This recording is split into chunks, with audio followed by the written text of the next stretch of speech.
तो आप दिन कर पाठ लेंगे बहुत बहुत। ज्यादा करना चाहिए, क्योंकि अक्षय तृतीया में दान जो भी करेंगे जाप पाठ भी, क्योंकि इसमें जो और भी दा करेंगे वो अक्षय होकर मिलेगा। भगवान जी का नाम अक्षय हाँ, है। अक्षय कोशिश करनी चाहिए, उनका नाम और स्मृति मांगनी चाहिए आज के दिन। और दान भी इस दिन दान जितना करा जाए, जितना जप तप करा जाए, वो उतना अच्छा बेटा। ठीक है, तो फिर ऐसा करेंगे किसी तरीके से, वो वृंदावन में जो विधवाएं होती हैं, ढूंढ के कोई अगर मिला मुझे तो फिर वहां भिजवा देंगे कुछ।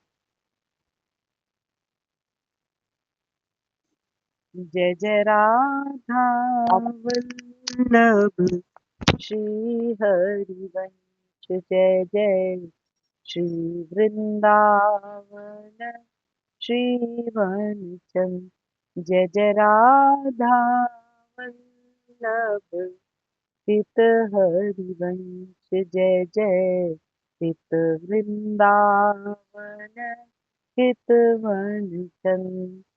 कृष्णाय वासुदेवाय हरे परमात्मने प्रणतक्लेशनाशाय गोविन्दाय नमो नमः।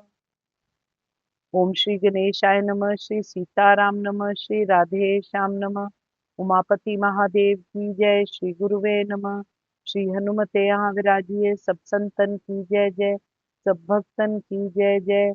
जय जय सीताराम, जय जय राधे श्याम।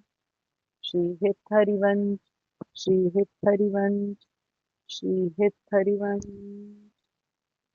श्री हित हरिवंश। जय जय श्री हित हरिवंश, श्री हित हरिवंश, श्री हित हरिवंश। सबसे पहले भाव से परमात्मा श्री कृष्ण के चरणों में बार बार प्रणाम करते हुए हम आगे बढ़ते हैं। कल हमने श्लोक संख्या नंबर 42 की थी, आज रिपीट करते हुए चलेंगे 41 42। भगवान जी को अर्जुन बोलते हैं, आपको अपना मित्र मानते हुए मैंने हठ पूर्वक आपको हे कृष्ण, हे यादव, हे सखा जैसे संबोधनों से पुकारा है, क्योंकि मैं आपकी महिमा को नहीं जानता था। मैंने मूर्खतावश या प्रेमवश जो कुछ भी कहा है, कृपा उसके लिए मुझे क्षमा कर दीजिए। यही नहीं, मैंने कई बार आराम करते समय, एक साथ लेटे हुए या साथ साथ खाते या बैठे हुए, कभी अकेले तो कभी अनेक मित्रों के समक्ष आपका अनादर किया है। हे अच्युत, हे परमात्मा, मेरे इन समस्त अपराधों को आप क्षमा करिए। ये तो हम सब की तरफ से भगवान जी के लिए एक विनती होनी चाहिए कि हमने कितनी बारी भगवान जी को भगवान जी ना समझ कर एक आम चीज समझा है, एक मूर्ति समझा है जो हमारे मंदिर में व्यवस्थित है, ये समझ कर कि बस वो तो एक मूर्ति है और हम चलते रहे।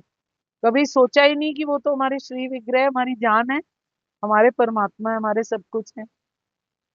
अर्जुन को याद आ रहा है कि वो कैसे श्री कृष्ण को मित्र मानकर उनके साथ अटकेलियां किया करते थे, उनके नाम से हे कृष्ण, हे यादव पुकारते थे, क्योंकि वो उनको जानते ही नहीं थे, उनकी असलियत से वाकिफ नहीं थे। उसने विनोद करते हुए, सोते हुए, खाते हुए, बैठे हुए कई बार उनको इन नामों से पुकारा है, और अब वो जानता है कि ये बात अपराध थी। ये अपराध मैंने बिना सोचे समझे किए थे, भगवान जी बोलते हैं, और उनके लिए मैं आपसे क्षमा प्रार्थी हूँ। अब आपका प्रभाव तो मैं कुछ कुछ जान सका हूँ। ये केवल आपके परम अनुग्रह का फल है, जो पहले मैं आपके प्रभाव को नहीं जानता था। अवश्य ऐसी बात नहीं है कि मैंने आपका सारा प्रभाव जान लिया, सारा जानने की बात तो दूर रही, मैं तो अभी उतना भी नहीं समझ पाया हूँ जितना आपकी दया से मुझे समझ आ जाना चाहिए था। परंतु जो कुछ भी मैं समझा हूँ, उसी से मुझे ये भली भांति मालूम हो गया है कि आप मेरे सर्वशक्तिमान साक्षात परम पुरुष परमेश्वर हैं। मैंने जो आपके अपनी बराबरी के मित्र मानकर आपके साथ जैसा भी व्यवहार किया, हे परम पितामह, मैं आपसे उस अपराध के लिए क्षमा मांगता हूँ।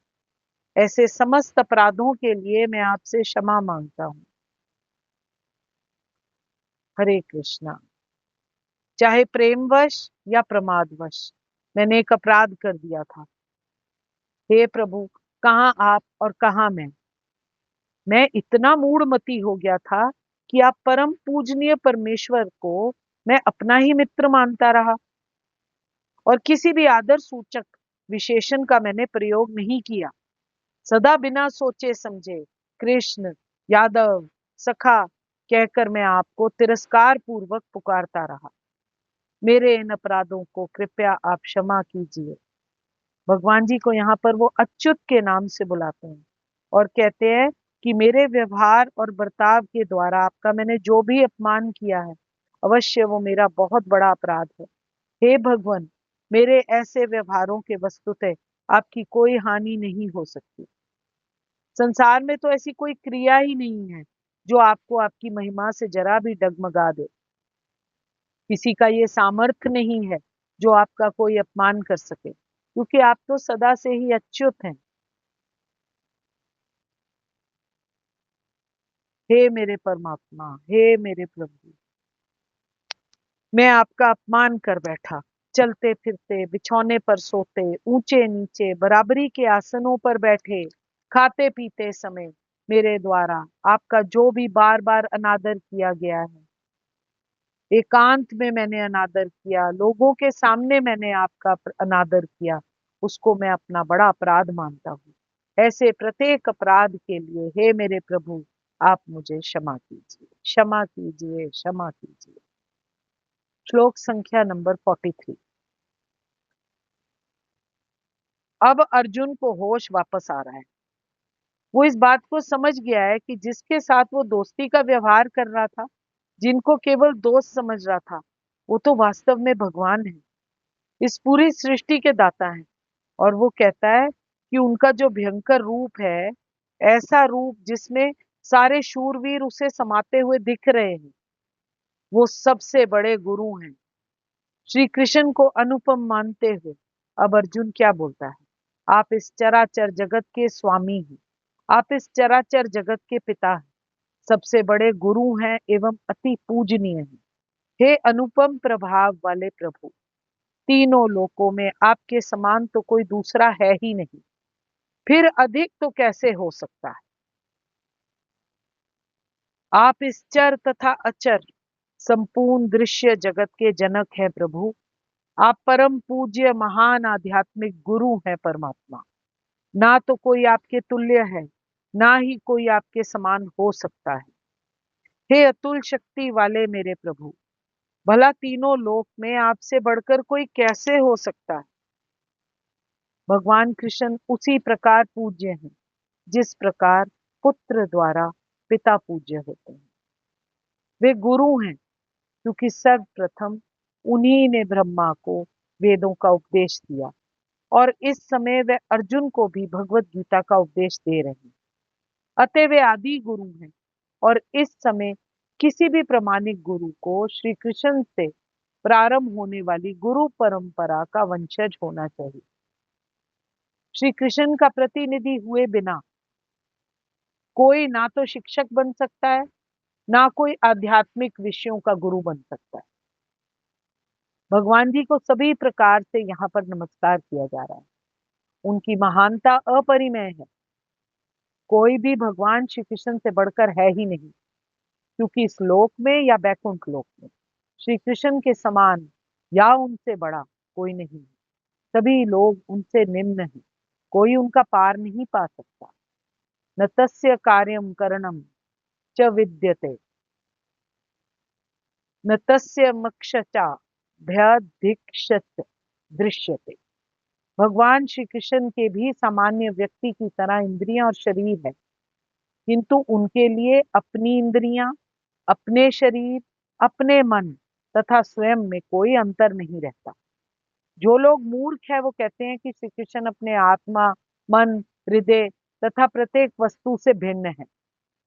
श्री कृष्ण तो परम है, अतः उनके कार्य और शक्तियां भी सर्वश्रेष्ठ हैं।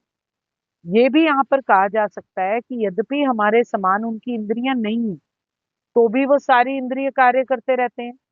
अतः उनकी इंद्रियां ना तो सीमित है, ना अपूर्ण, ना तो कोई उनसे बढ़कर है, ना उनके तुल्य। सभी लोग उनसे घटकर ही हैं। पुरुष का ज्ञान, शक्ति और कर्म सभी कुछ दिव्य है। परम पुरुष का ज्ञान, शक्ति और कर्म सभी कुछ दिव्य है। एक बार फिर से, परम पुरुष का ज्ञान, शक्ति और कर्म सभी कुछ दिव्य है। जन्म कर्म च मे दिव्यमेव यो वेति तत्वतः त्यक त्यक्त्वा देहम पुनर्जन्म नैति नामामेति स्वर्जनम।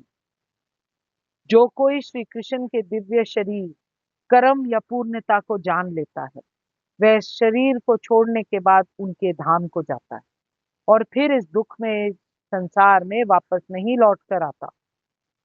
इसलिए मनुष्य को जान लेना चाहिए कि श्री कृष्ण के अन्य कार्य भिन्न होते हैं, अन्य चीजों से वो भिन्न है। उन्होंने जो भी किया है वो अलग है। सर्वश्रेष्ठ मार्ग तो ये है कि श्री कृष्ण के नियमों का पालन किया जाए। इससे मनुष्य सिद्ध बन सकता है। ये भी यहाँ पर कहा जा सकता है कि कोई ऐसा नहीं है जो श्री कृष्ण का गुरु बन सकता है। सभी तो उनके ही दास हैं। अकेले ईश्वर कृष्ण और सब भृत्य। केवल श्री कृष्ण ईश्वर है, शेष सब उनके दास हैं।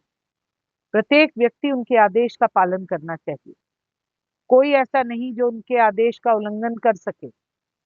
प्रत्येक व्यक्ति उनकी अध्यक्षता में होकर कार्य करे, उनके निर्देश के अनुसार कार्य करे। जैसा ब्रह्म संहिता में कहा गया है, वो समस्त कारणों के कारण है। भगवान, ये सारा जगत आप ही से तो उत्पन्न हुआ है। आप अत्यंत प्रभाव वाले हैं। आप काल हैं, तभी तो सब आप में समा रहे हैं। आपके प्रभाव की कोई उपमा नहीं। तीनों लोक में कोई भी ऐसा नहीं जो आपके गुणों की कोई कंपैरिजन कर सके। कोई गुणों की व्यवस्था अधिक नहीं कर सकता जैसे आप करते हैं। जो श्री कृष्ण की समक्षता में था, जैसे कि अर्जुन, हरे कृष्णा, वो अब परमात्मा श्री कृष्ण को जान चुका है। ये सारा जगत आप ही से तो उत्पन्न हुआ है, अतएव आप ही इसके पिता हैं, अर्जुन कहता है। संसार में जितने भी बड़े बड़े देवता हैं, महर्षि हैं, अन्याय में समर्थ पुरुष हैं, उन सब में, सबकी अपेक्षा आप बड़े। उन सब में, राम राम जी, उन सब में सबकी उपेक्षा ब्रह्मा जी सबसे बड़े हैं, क्योंकि सबसे पहले तो उन्हीं का प्रादुर्भाव हुआ था। वो ही आपके नित्य ज्ञान के द्वारा सबको यथा योग्य शिक्षा देते हैं। परंतु हे प्रभु, वे ब्रह्मा जी भी तो आपसे ही उत्पन्न हुए हैं और उनको तो वही ज्ञान भी आपसे ही मिला है। सृष्टि भी उन्होंने आपके ही कहने पर चलाई है, आपसे ही ज्ञान उत्पन्न करके चलाई। अतएव हे सर्वेश्वर, हे सबसे बड़े, हे सब बड़ों से बड़े और सबके एकमात्र महान गुरु आप ही हैं। समस्त जगत जिन देवताओं और महर्षियों की पूजा करता है, उन देवताओं के और महर्षियों के भी परम पूज्य नित्य वंदनीय ब्रह्मा आदि देवता भी, वशिष्ठ आदि महर्षि, यदि क्षण भर के लिए आपके प्रत्यक्ष पूजन या सत्वन का सुअवसर पा जाते हैं, तो वो अपने आप को महान भाग्यवान समझते हैं। एक बार फिर से पढ़ते हैं। समस्त जगत जिन देवताओं और महर्षियों की पूजा करता है, उन देवताओं की और महर्षियों के भी परम पूज्य नित्य वंदनीय ब्रह्मा जी और परम पूज्य नित्य वंदनीय वशिष्ठ जी क्षण भर के लिए आपके प्रत्यक्ष पूजन और सत्वन का सुअवसर पाकर अपने को महान भाग्यवान समझते हैं। सब पूजनियों के भी परम पूजनीय तो आप ही हैं मेरे प्रभु, इसलिए मुझ शूद्र के अपराधों को क्षमा कर दीजिए। आपके लिए सभी प्रकार से उचित है। जिसके प्रभाव की कोई तुलना ना हो, उसे अप्रति प्रभाव कहा जाता है। इसका प्रयोग अर्जुन यहाँ पर करके आगे कहते हैं कि ये भाव कह रहे हैं कि विश्व ब्रह्मांड में ऐसा कोई भी नहीं है जो आपके अचिंत्यानंत महान गुणों से या ऐश्वर्य से और महत्व से तुलना में हो। आपके समान तो बस केवल आप ही हैं मेरे प्रभु, और जब आपके समान कोई दूसरा है ही नहीं, तब आपसे बढ़कर कोई है, ऐसी कल्पना भी नहीं की जा सकती। ऐसी स्थिति में हे दया में आप यदि मेरे अपराध को क्षमा नहीं करेंगे तो कौन मेरे अपराधों को क्षमा करेगा। अर्जुन पुकार रहे हैं, विनती कर रहे हैं और क्षमा प्रार्थी हैं। वो परमात्मा के आगे हाथ जोड़े बैठे हैं, अपने सारे अपराधों के लिए क्षमा मांग रहे हैं और कह रहे हैं कि मुझसे बहुत भारी गलती होगी, मैंने आपको एक ऑर्डिनरी ह्यूमन बीइंग समझ लिया, मैं आपके भाव को समझ ही नहीं पाया। हे सर्वेश्वर, आप तो सबसे बड़े, सब बड़ों से भी बड़े, एकमात्र महान गुरु आप ही हैं। समस्त देवताओं के भी देवता, समस्त महर्षियों के भी महर्षि, उनसे भी बढ़कर परम पूज्य, वंदनीय, सब कुछ आप मेरे प्रभु, आप हैं। आपके साथ कांटेक्ट में सुअवसर पाने के लिए हम अपने आप को महान भाग्यवान समझते हैं। हे मेरे प्रभु जी, ऐसी स्थिति में हे दया में आप मेरे अपराधों को क्षमा नहीं करेंगे तो कौन करेगा। कृष्णाय वासुदेवाय हरे परमात्मने प्रणतक्लेश नाशाय गोविंदाय नमो नमः। आज की वार्ता श्री जी के चरणों में निवेदन करते हुए महाराज जी के श्री चरणों में प्रणाम। आपके हृदय स्थित प्रभु भाव प्रभु को नमन। मैं अनपढ़ अल्पज्ञ इस गहन विषय को छूने का साहस नहीं कर सकती थी, ऐसी क्षमता नहीं है मेरी। इसमें जो त्रुटियां, कमियां और हल्कापन है वो मेरी अपात्रता और अल्पज्ञता को समझकर मुझे क्षमा कीजिएगा। विज्ञजन ना समझकर मुझे क्षमा करें। जो कुछ इसमें अच्छा है वो मेरे ताज चरण, मेरे सदगुरु महाराज की कृपा से, उनका प्रसाद है, उसको स्वीकार कीजिएगा। यदि कुछ अच्छा लगे तो अपने ठाकुर जी से प्रार्थना करने की कृपा करें। आज अक्षय तृतीय के दिन हम सबको रस रूपा भक्ति प्राप्त हो, अक्षय नाम हम परमात्मा का ले सकें, अक्षय भक्ति हम सबको मिले, अक्षय तरीके से हम दान सेवा कर सकें, अक्षय नाम जप करें, अक्षय बारी भगवान जी को याद करें। जय जय सीताराम, जय जय राधे श्याम। श्री हित हरिवंश, श्री हित हरिवंश, श्री हित हरिवंश। कोई भूल त्रुटि हो तो कृपया क्षमा कीजिएगा। मैं आपके हृदय से प्रेम प्रभु को नमस्कार। जय जय सीताराम, जय जय राधे श्याम। श्री हरिवंश। राम राम जी, सबको राम राम। राम राम जी, सबको जय राम जय राम। सबको राम राम। राम राम जी, राम राम जी, राम राम सबको जी, राम राम जी। जय जय राम, सबको राम राम।